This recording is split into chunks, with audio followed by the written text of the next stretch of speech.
Hello mothers, good morning. ఈరోజు చిన్న టిప్తో మీ ముందుకు వచ్చానండి.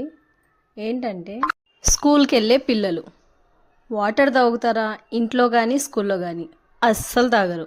వాళ్ళ కోసం నా చిన్న ఐడియా ఏం లేదండి, పప్పు చేయడమే. పప్పు ఏంటి అనుకుంటున్నారా? అయితే పప్పులో కలిసినట్టే.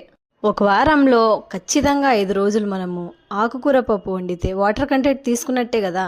లైక్ గోంగూర కానీ, పాలకూర, తోటకూర, బచ్చల కూర, ఇంకా 2 రోజులు బీరకాయ, సొరకాయని ఎక్కువ ప్రిఫర్ చేస్తాను నేనైతే. ఎప్పుడు పప్పేనా అంటే, స్కూల్ నుంచి వచ్చిన తర్వాత ఈవినింగ్ చపాతి, పుల్కా, జొన్న రొట్టె, రాగి సంగటి ఇలా ప్లాన్ చేసుకుంటాను. తర్వాత బ్రేక్ టైంలో స్కూల్కి అయితే క్యారెట్ పంపిస్తాను. ఇంటికి వచ్చాక కుకుంబర్ ఖచ్చితంగా వారంలో 5 డేస్ ఖచ్చితంగా ఇస్తాను. ముఖ్యంగా ఆడపిల్లలు వాళ్ళ పర్సనల్ రీజన్స్ వల్ల వాటర్ తాగకుండా డీహైడ్రేషన్ ప్రాబ్లంతో ఎక్కువ సఫర్ అవుతున్నారు.